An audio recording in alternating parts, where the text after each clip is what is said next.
Salve, salve, salve, queridas amigas, queridos companheiros. Que Jesus nos abençoe, mais uma vez nos reunindo para realizar iluminação, o Evangelho da Razão. Rogamos ao mais alto, aos benfeitores da vida maior que possam nos inspirar nesta atividade. Que possamos, sensibilizados pela mensagem do Cristo, mergulharmos na nossa intimidade para o autoconhecimento e no ambiente fraterno, nesse convívio salutar de trocas de experiências, que possamos dar um passo adiante com mais segurança, nos tornando pessoas melhores, mais próximas do bem, da justiça divina, da ciência espiritual. Sê conosco, Senhor, hoje, agora e sempre. Minhas irmãs, meus irmãos, web amigos que acompanham a programação semanal produzida pela FEAC Minas, através do canal Gênesis. Hoje, no Iluminação, nós vamos trabalhar o tema Recomeçar. Esperamos que o nosso encontro possa ser agradável e produtivo para todos. Nós vamos abrir o nosso trabalho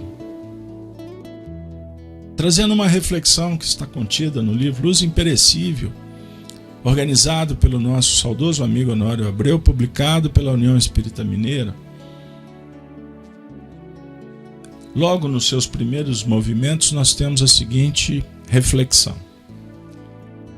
o Espiritismo elegendo a fé raciocinada, capaz de encarar a razão face a face em todas as épocas da humanidade, trabalhando o tema, abre aspas, religião, em suas conotações renovadoras, com base no Evangelho, acionado no campo íntimo e a refletir-se para o exterior, na forma de aspas, bem em favor de todos.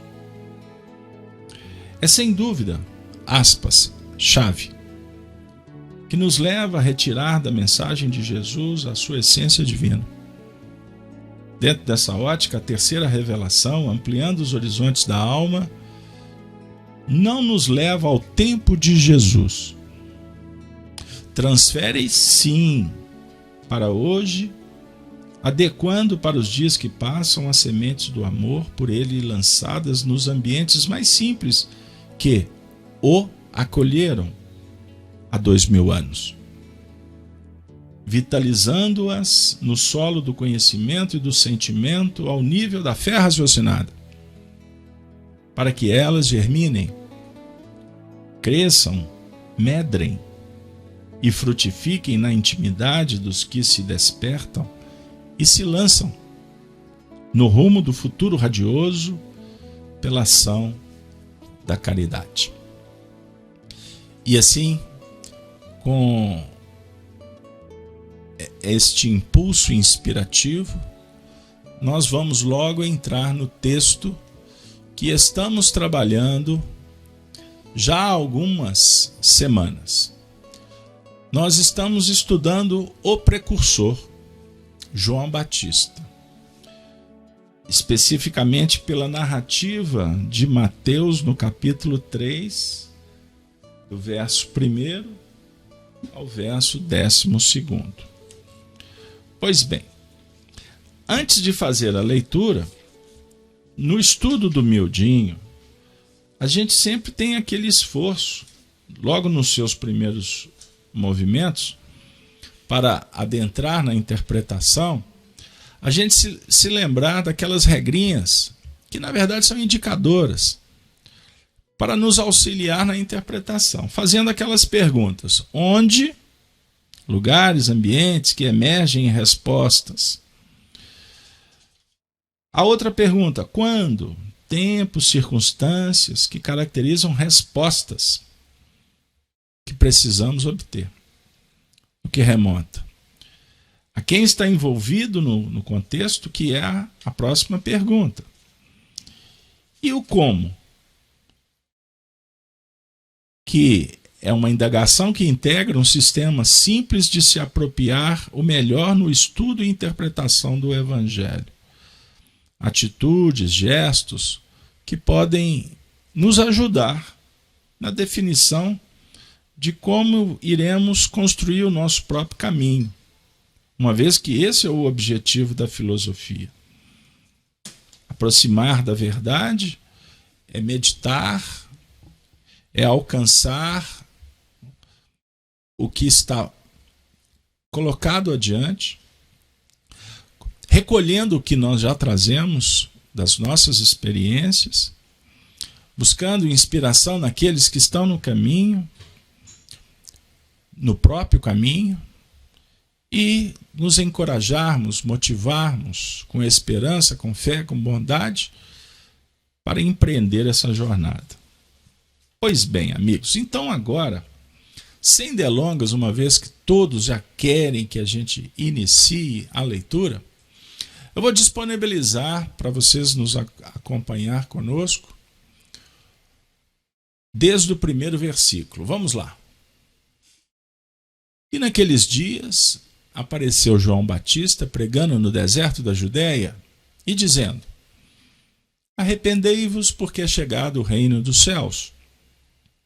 Porque este é o anunciado pelo profeta Isaías, que disse: voz do que clama no deserto, preparai o caminho do Senhor, endireitai as suas veredas.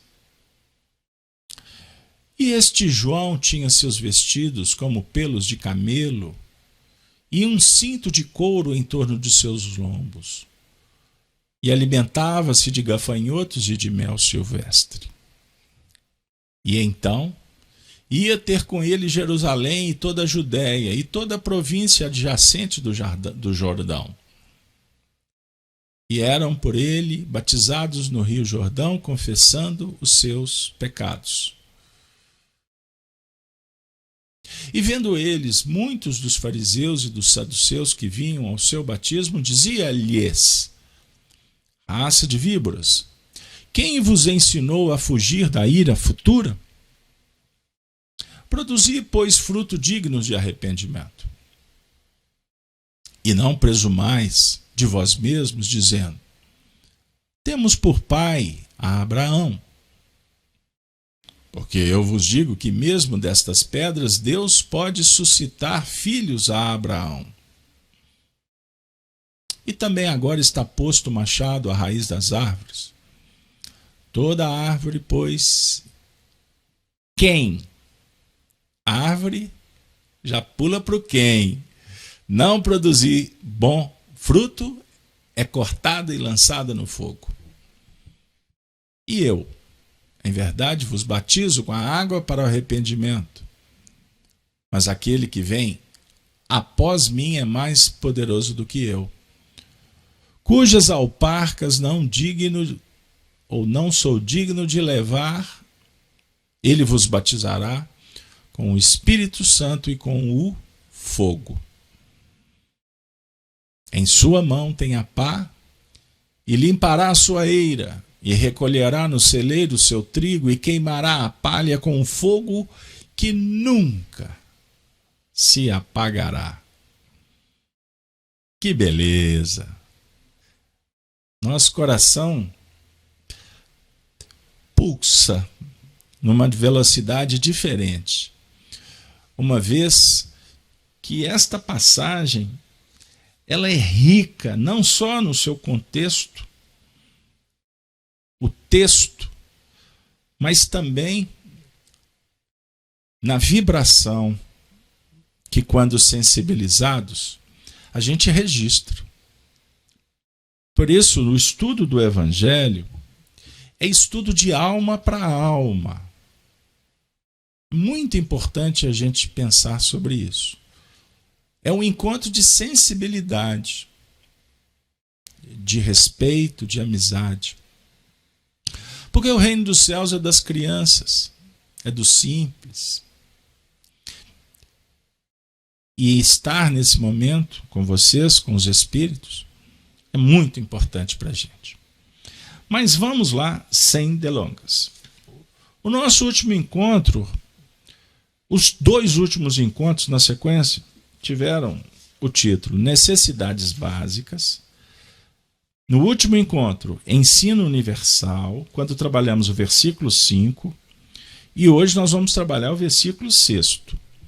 Então, me perdoe, mas eu sou obrigado a fazer a leitura desses 3 versículos para que a gente possa agora ter uma visão, vamos dizer assim, setorizada e objetiva para o diálogo da tarde, que será em torno do versículo 6. Combinado?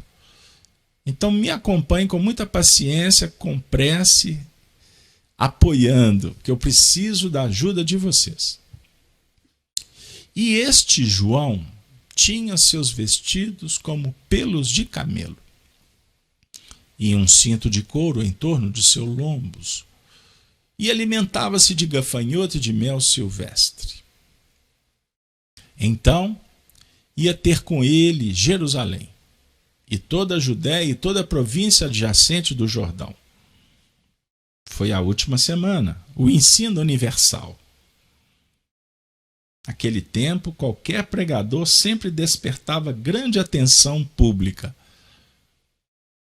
Estão recordando do trabalho? Quem está chegando no canal Gênesis, nós temos uma playlist e temos os estudos anteriores para você, caso se interesse. Falamos da autoridade inerente ao expositor das verdades espirituais. Autoridade sempre fundamentada na vivência. Estão recordados? Pois bem. Digno de registro a elasticidade das pregações que, quando veiculadas com amor, reservam facetas específicas de natureza universal. Então, em resumo, foi mais ou menos o que nós trabalhamos. Parece simples, né? Mas ficamos aqui 1h30 dialogando, a definir que o Evangelho multiplica. E hoje, nós vamos trabalhar esse 6º versículo. Quando fiz a leitura, perguntei para mim mesmo, mas esse versículo é tão pequeno, quem sabe hoje a gente possa fazer 2 versículos. Aí escutei um passarinho amigo, figuradamente, respeitosamente, que pousou na janela das minhas expectativas e disse: faça que o Senhor conduz. Então estamos aqui pedindo ao Senhor que nos conduza. Então o versículo diz assim: e eram por ele batizados no rio Jordão, confessando os seus pecados. Bom, naturalmente no início eu fiz aquela recordação, que a gente tem que fazer as perguntas, né? Quem, como, quando, onde? Para que a gente possa startar o processo, o início. Então eram por ele batizados no rio Jordão, confessando seus pecados. Quem estava sendo batizado no rio Jordão? Naturalmente, o texto sugere que Jerusalém, a Judéia e toda a província adjacente do Jordão procurava João. Então, as pessoas no sentido daquele indivíduo que se desprende da multidão. Porque em filosofia a gente não caminha junto. Como assim? A descoberta é pessoal. O esforço é de cada um. Para se adquirir o mérito. Normalmente, esse movimento se dá por impulsos naturais ou, de alguma forma, pelo convite ou pelo constrangimento. Depende do estágio que nós nos encontramos. E aí vem aquela outra pergunta. Quando? Quando? Em que tempo? Aí nós podemos elevar nosso pensamento para a condição que define o despertar da consciência. Em que momento? Quando isso se dá? Pegaram aí? O que nós estamos tentando sugerir para refletir? Então são pontos que a gente dispara para que daqui a pouco a gente entre no versículo e o versículo dialogue conosco. Em que momento nós procuramos? Em que condições? Somos nós que estamos procurando ou são aqueles que já despertaram, o que favorece para que a gente pense? Será que nós estamos nos despertando? Entendam que estas perguntas são fundamentais. Elas dialogam de uma forma muito eficiente conosco.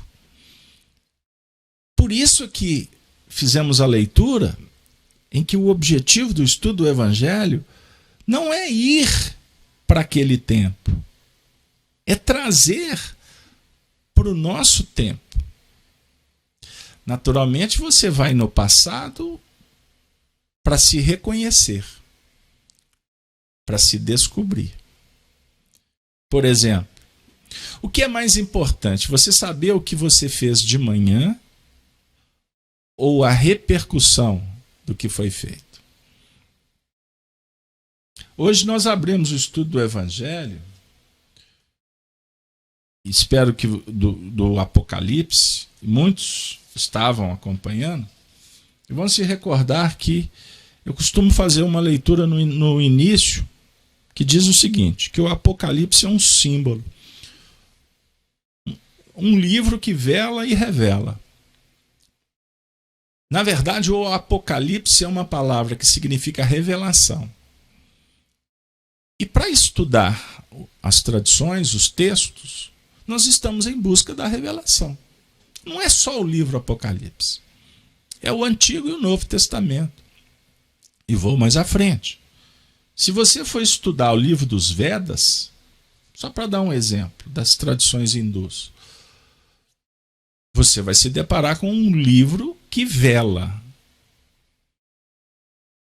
E ele está à sua mão, se você o procurou, para revelar. Mas o livro não abre sozinho. Nós precisamos de chave. Fizemos uma leitura no início que se referiu à chave. Abre aspas. Chave. A chave é o Espiritismo. É o conhecimento das leis divinas. Aquele mecanismo que fala do psiquismo em estágios, no caminhar do progresso, com as injunções do caminho.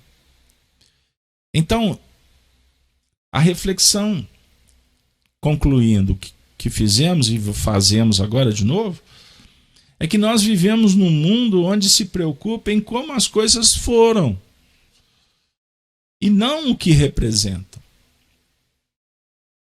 Voltando. O que representa esse versículo para nós? E eram por ele batizados no Rio Jordão, confessando os seus pecados. Nós temos que nos esforçar em entender esses princípios básicos da doutrina, porque a gente sempre estará sendo chamados para refletir sobre eles. Eles são imutáveis. Isso não vai mudar. Porque são princípios que Allan Kardec esquadrinhou como referência. Então, em Espiritismo, sempre nós vamos estudar. Nós sempre vamos estar falando de Deus, sempre vamos estar falando de Jesus. Tem o perispírito. Quer um exemplo? Eu vou pegar o perispírito. O perispírito encaixa aqui? Encaixa. Por quê? A partir do momento que acontece uma renovação, nós não vamos fazer alterações nos nossos corpos. O perispírito ele é plasticizante. Ele muda, ele altera de acordo com o seu padrão mental, vibracional. Então esse batismo, ele pode configurar uma estrutura doente que vai se tornar uma estrutura com saúde. O plano espiritual está aqui? Tá. Olha como que é fácil. E eram por ele batizados no Rio Jordão, confessando os seus pecados. O batismo se dá no corpo físico? Não. O batismo se dá na mente. A chamada metanoia.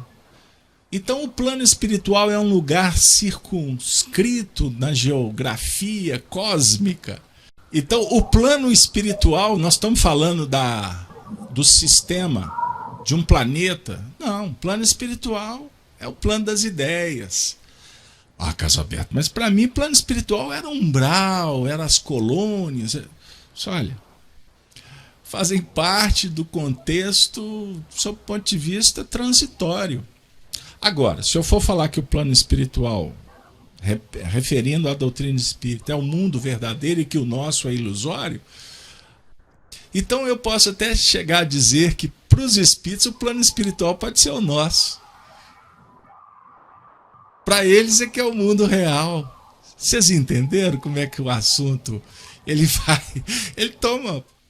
Então a gente observa o nosso tema, que chega para nós de uma forma muito especial, é o recomeçar. E eram por ele batizados no Rio Jordão, confessando os seus pecados.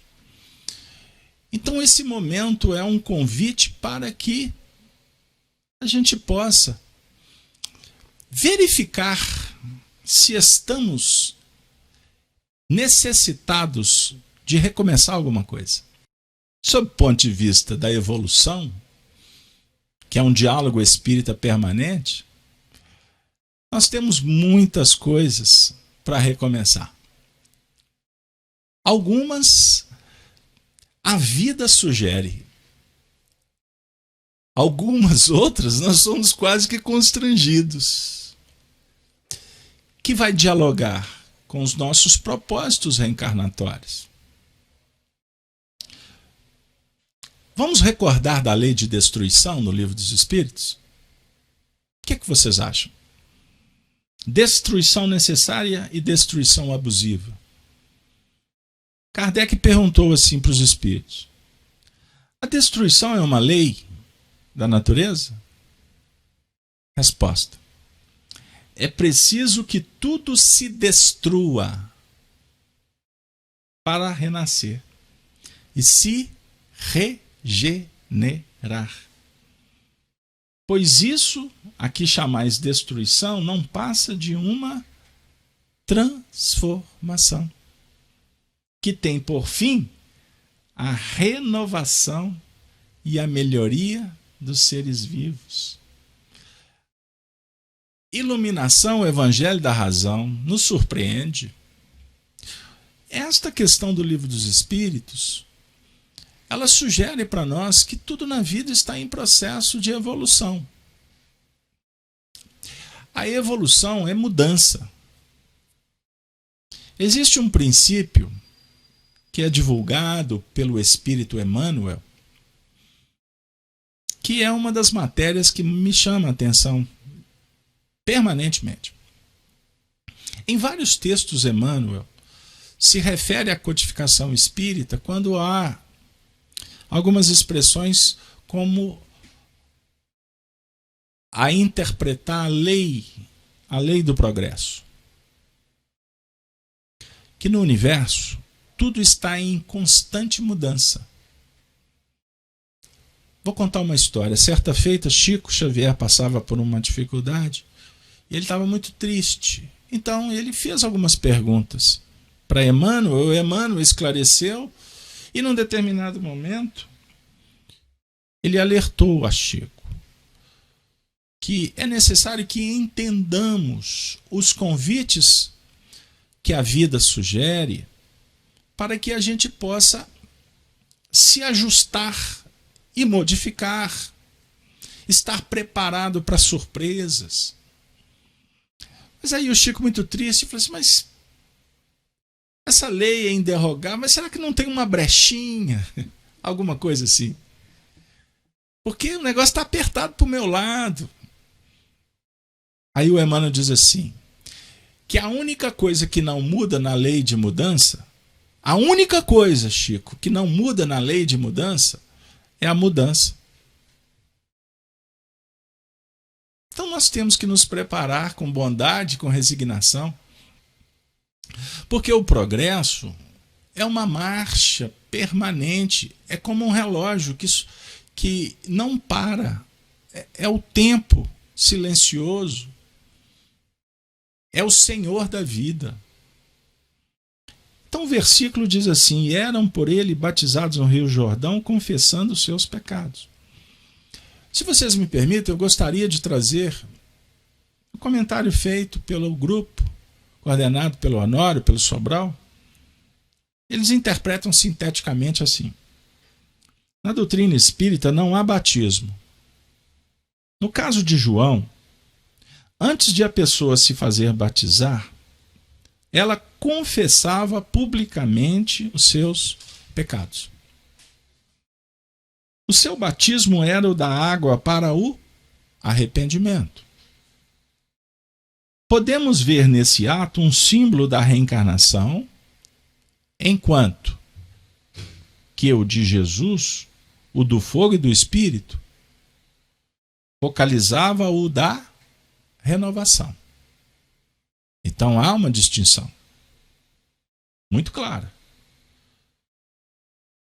A imersão na água faz lembrar o mergulho nos líquidos intrauterinos, quando o espírito parte do plano espiritual com os propósitos de evolução e retificação, excluídos naturalmente aqueles casos em que o retorno à carne se processa compulsoriamente, e o espírito disso nem tem consciência. Assim concebendo, não é difícil compreender o chamamento de João para a transformação moral, estando a criatura em pleno desenvolvimento de sua vida no plano físico.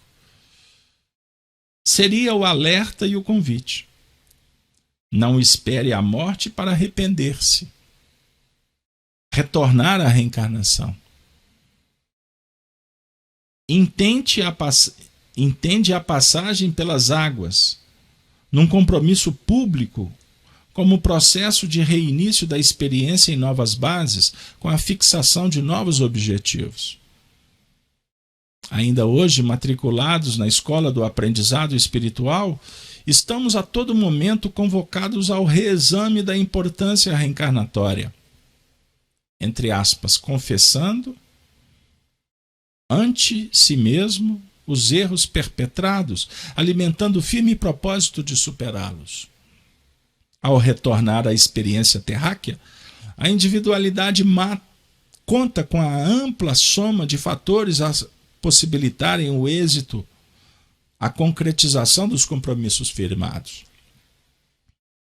O esquecimento do seu passado, como medida didática, promove o verdadeiro bloqueio dos valores impressos em seu psiquismo, abrindo renovadas esperanças para a implementação de novas linhas de ação no encaminhamento do destino. A partir daí, cabe ao espírito, ciente de suas responsabilidades, valorizar cada elemento e cada passo na nova experiência, transformando abençoados propósitos formulados à guisa de confissão em caracteres efetivamente vivenciados. Que manancial! Então o diálogo ele é muito oportuno para o nosso momento na reencarnação, ou os espíritos que estão conosco estudando nessa tarde. Se somos chamados para participar de uma festa, que é a proposta do Evangelho,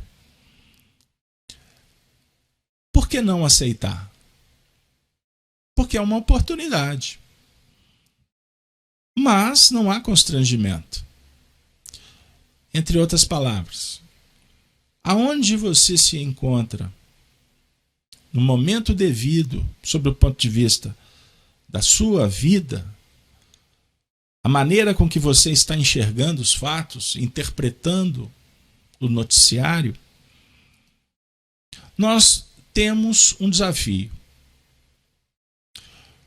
Ficar na posição que nos encontramos, de uma forma acomodada,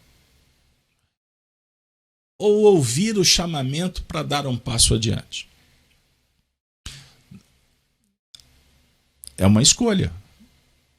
A definir que nós temos um livre-arbítrio, que é diferente de cada um, porque ele tem a ver com a experiência, ele tem a ver com o que nós nos propusemos fazer. Pode ser que nós estejamos passando por muitos problemas, ou tendo alguns desafios, depende de cada um. Quando envolvidos na dor, nós vamos percebendo que a indicativa não nos dá muitas possibilidades, porque nós temos que cuidar do que está doendo, não é verdade?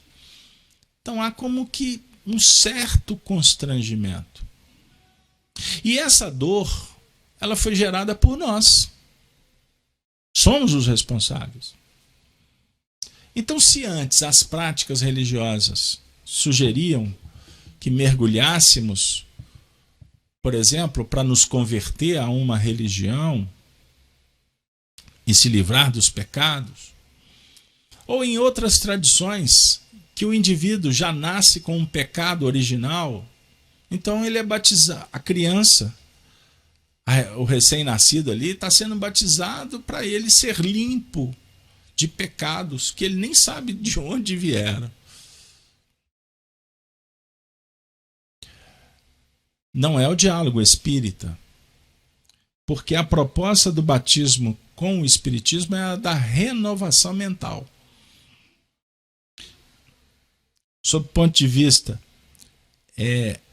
de uma filosofia mais profunda, chamada transformação da mente, que é conhecida como metanoia, mudança interior.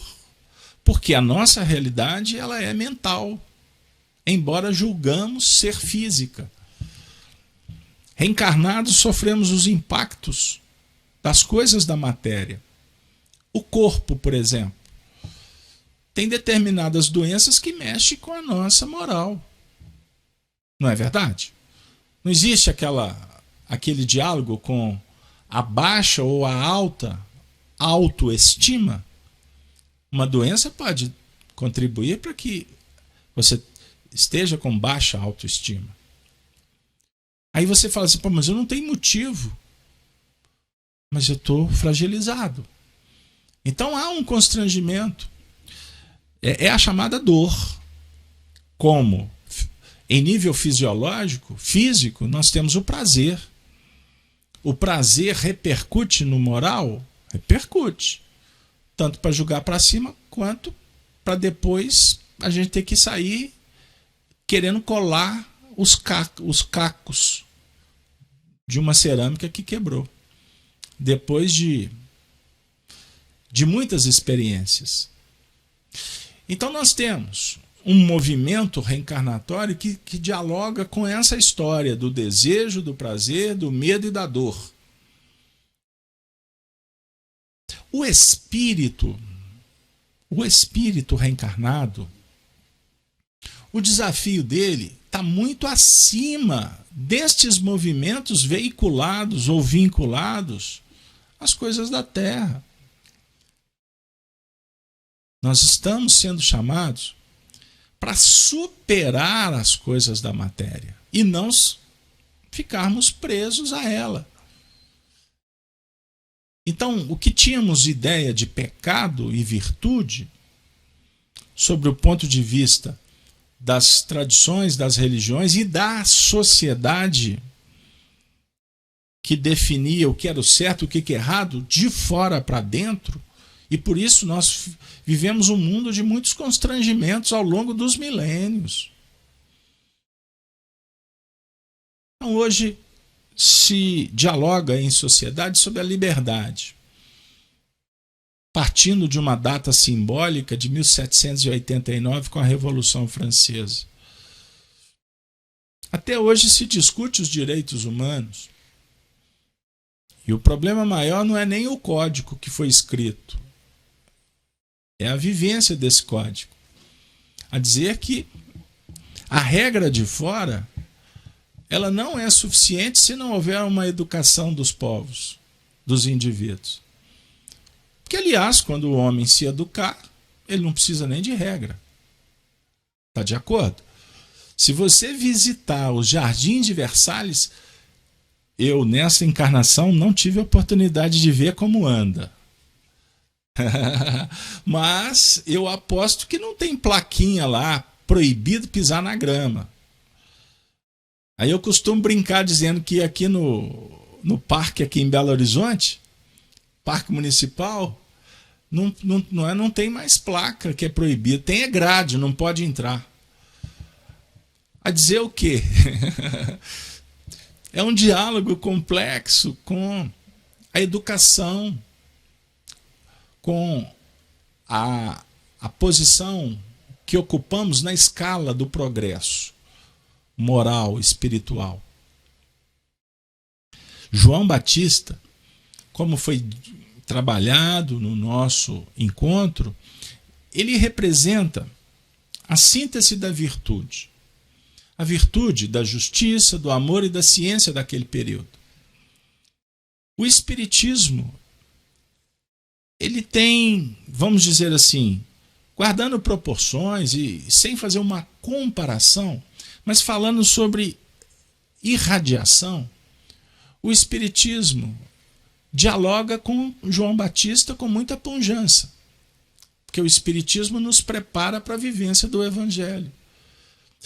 Se João Batista dialogava dizendo assim, arrependei, que é chegado o reino dos céus, o Espiritismo está dizendo a mesma coisa, com uma linguagem filosófica moderna, cheia de nuances, de princípios, para favorecer a todos. Homens da ciência, homens da filosofia, homens da religião, humanidade. Para que a gente tenha mais ferramentas e compreendamos o que nós viemos fazer aqui, ser humano. A plenitude do homem é ser humano, é desenvolver a humanidade. Como do cão, ser um grande cão na faixa dele. A flor exuberante no estágio que ela ocupa. Então, nos reinos da retaguarda, o objetivo é procurado. O cão não tergiversa. A flor não fica inventando sofismas ou sofisticação para não ser flor. Ela será flor. Então, quando a gente chega na fase vitoriosa, opa, agora vamos ser humanidade. Aí, naturalmente, a gente vai dialogar com alguns princípios e em determinados momentos a gente pode ser enganado, que é muito bom não fazer nada. É maravilhoso você não fazer nada e ganhar muito dinheiro, ser aplaudido, não ter que se esforçar.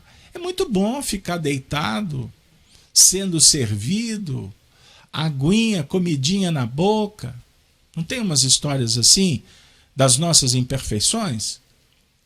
E para isso eu negocio, eu me ajusto, eu faço conchaves, eu dialogo com a imperfeição para promover a corrupção dos princípios nobres.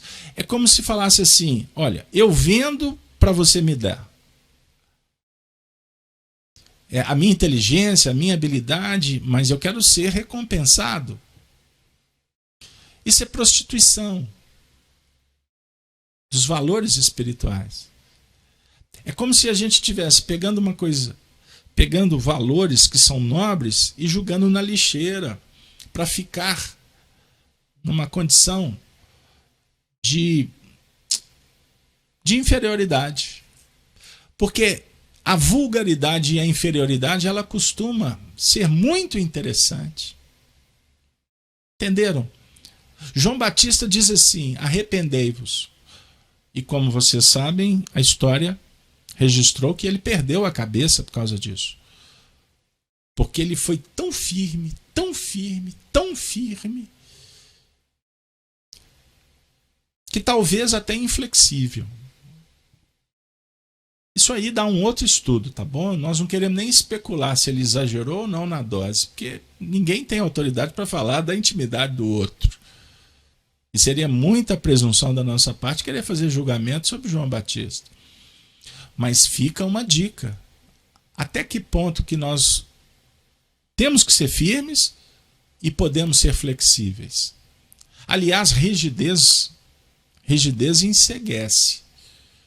Rigidez fala sobre totalitarismo.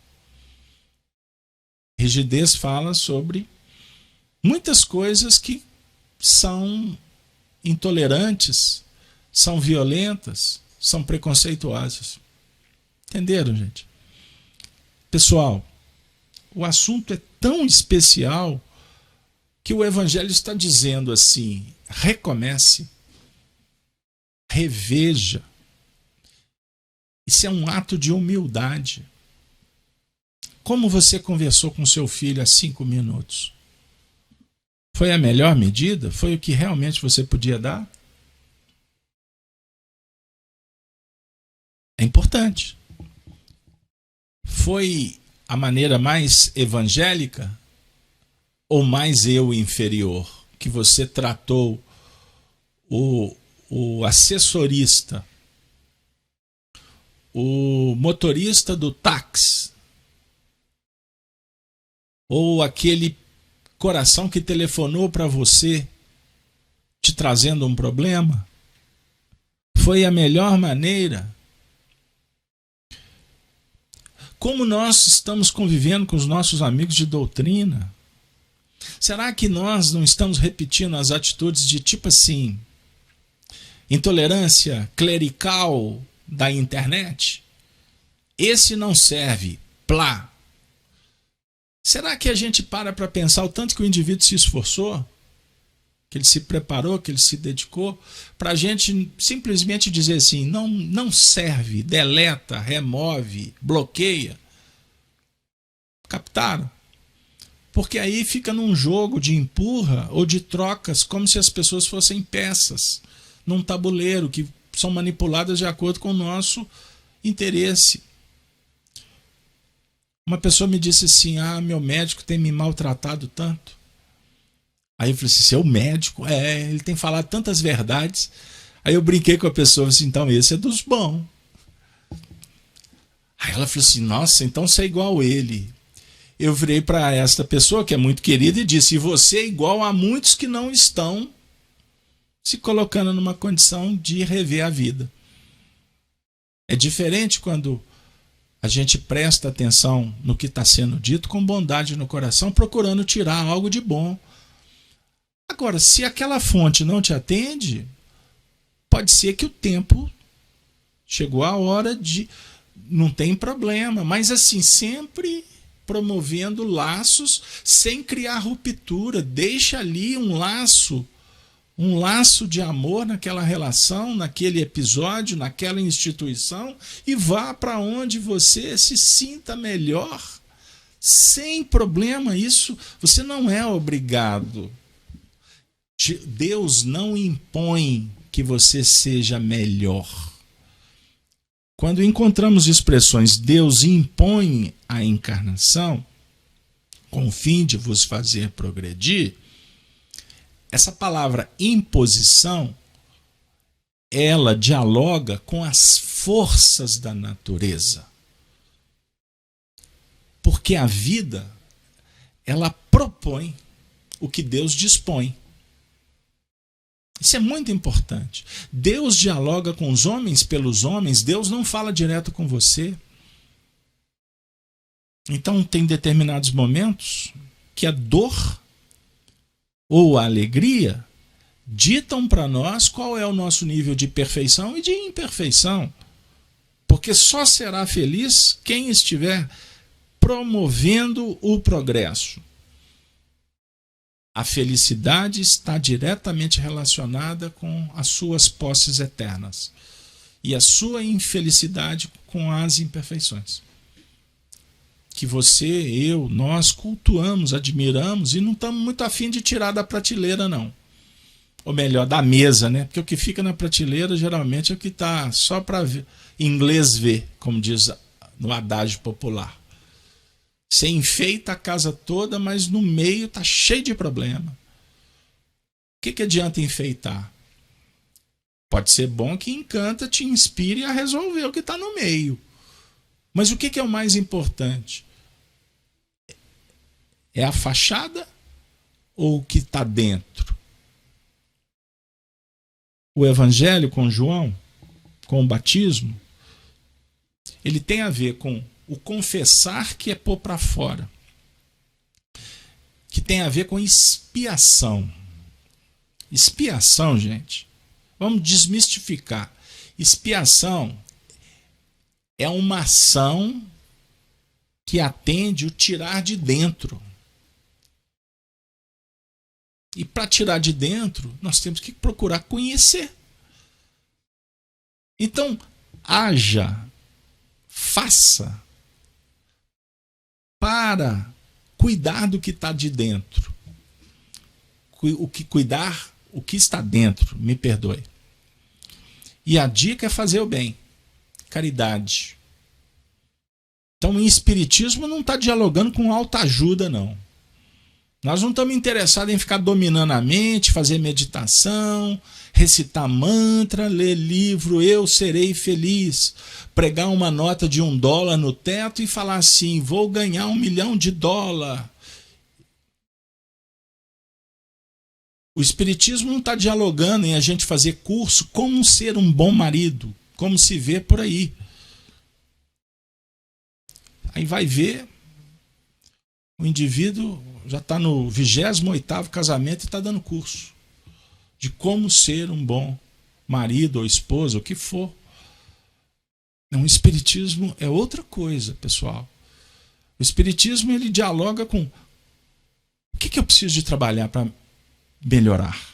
O que está me fazendo mal? O que eu estou condicionado? Qual que é meu vício? O que eu sinto que me domina? Isto. Então eu começo a estudar o assunto e vou descobrir que isso não me domina.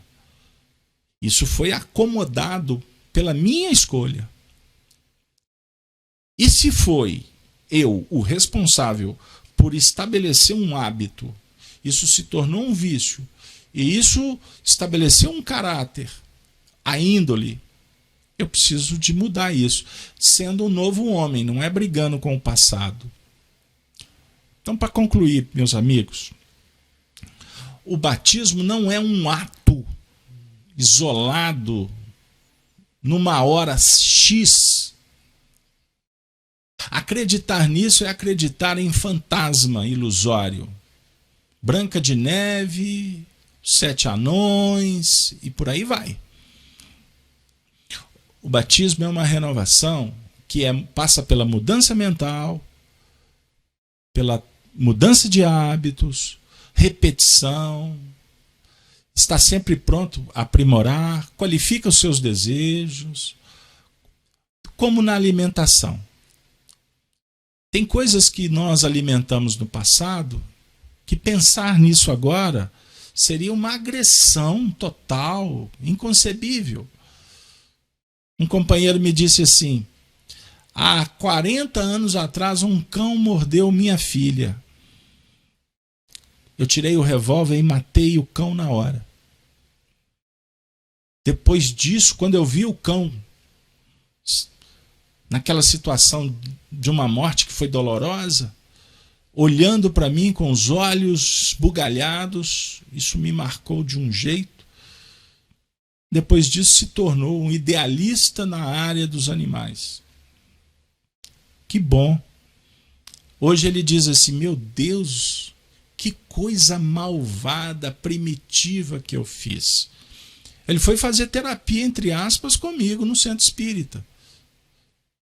Não que eu sou terapeuta. Ele me contou a história e eu, como facilitador do centro espírita, ouvi. Numa sala de evangelho, disse para ele assim: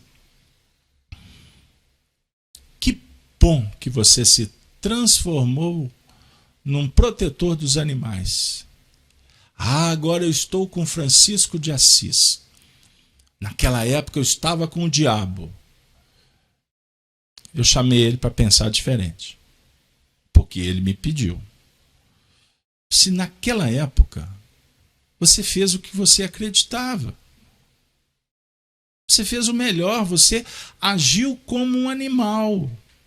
Porque se você atacasse o cão ia ficar com medo, o medo ia gerar um ato impulsionado pela conservação.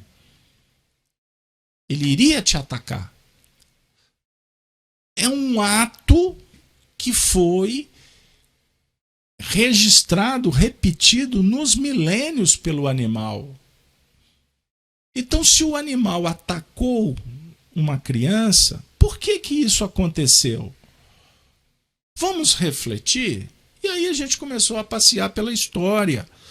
Nós fomos lá no reino animal, fomos estudar o instinto, o reflexo, etc. Aí ele me disse assim: não, é porque a menina foi lá no canil na hora que o cão estava alimentando.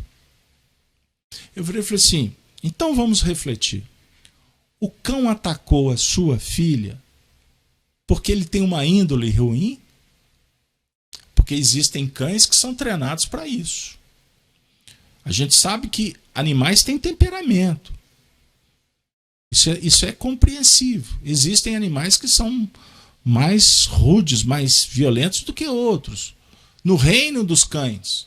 E não houve nenhum tipo de treinamento.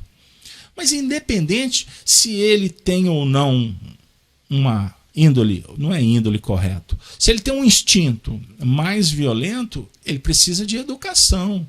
E não um tiro na cabeça. E uma outra coisa. Você o fez porque você tratou-o como uma coisa que te incomodou. E incomodou porque era sua filha. Pergunta a você, se fosse a filha de uma outra pessoa, será que você daria um tiro no seu cão? Se fosse uma pessoa desconhecida? Aí ele disse: não sei. Então, será que a sua mente, o seu cérebro está mapeando e separando o que é uma coisa e o que é uma pessoa? E quando for uma pessoa, se essa pessoa for da sua afinidade, ela tem mais valor do que uma outra pessoa? Por fim, ele saiu em paz. Porque a ideia é que ele pudesse, depois daquela conversa, parar de brigar com o passado. Ele não tinha que matar a ele mesmo, se autoflagelar. Porque assim ele via, assim ele fazia a leitura naquele período. E ele gerou um ato, um fato, que, olha o que eu vou dizer. Nos dias atuais é inconcebível. Mas há 50, 100 anos atrás era uma coisa comum de acontecer. Então você não pode olhar para a história com os olhos de hoje. Nós temos que ver o contexto. A partir do momento em que ele foi entendendo, inclusive que eu aliviei para o lado dele, falei assim: olha, e não se preocupe que você não arrumou um obsessor cão. Esse cão não voltou para cobrar o assassinato. Porque o cão não tem pensamento contínuo. Ele não tem ainda uma desenvoltura para alimentar ódio. Captaram? Então relaxa. E vou te dizer mais. Não estou justificando o seu erro. Você que diz que foi erro. Porque quem sabe para mim isso não foi um erro. Foi uma possibilidade para você ser uma pessoa melhor hoje. Então foi bom ter acontecido. Agora, você não pode divulgar, você não pode falar desse assunto com determinadas pessoas, porque elas vão falar assim, então eu vou matar todo cachorro que sair atacando por aí. Quer dizer, entenderam que cada fato é interpretado de formas mais variadas? O que não pode é que nós alimentemos uma ilusão que não tem sentido mais. Então me perdoe ter me alongado, mas o assunto é tão especial, porque ele fala para a gente sobre esse processo de renovação permanente que nós nos encontramos, e que ele não acontece simplesmente porque você disse assim, vou me arrepender, ano que vem não mais. Não é assim que funciona. Nós temos que ter a tranquilidade, o amor no coração para perdoar, porque o perdão é lei da natureza. Emmanuel encerra o nosso encontro dizendo, ante os conflitos mentais com que somos defrontados, habituamo-nos a falar em desobsessão, liberação, cura espiritual, sedação, socorro magnético e, efetivamente, é impossível negar o valor destas formas de auxílio. Cabe-nos, porém, reconhecer que a renovação íntima é o fator básico de todo o reequilíbrio nesse sentido. Não vou ler o texto todo porque ele é muito longo, mas está no livro Paz e Renovação. Então encerramos com essa reflexão, que por mais que todos os processos que temos na Terra sejam importantes, sob o ponto de vista terapêutico, a busca da ajuda, enfim, é necessário reconhecer que a renovação íntima é o fator básico de todo o reequilíbrio. E a partir do momento em que a gente se envolve na regeneração, na reparação, a gente estaremos abrindo as possibilidades da chegada de Jesus sob o ponto de vista da mensagem figurada, simbólica do amor. Porque em regenerando o amor se faz. Até para não dizer que é o amor que impulsiona a regeneração. O amor está em tudo, no princípio, no meio e no fim. Que Jesus nos abençoe e que o recomeço não tarde. Que a gente possa, a partir de agora, observar que é possível. E que Deus nos espera. Que o Senhor da vida é a inteligência suprema e por isso é o Pai de toda a humanidade. Iluminação, Evangelho da Razão. Com alegria no coração, nós chegamos ao final do nosso encontro. Na esperança que o nosso encontro tenha sido importante para você,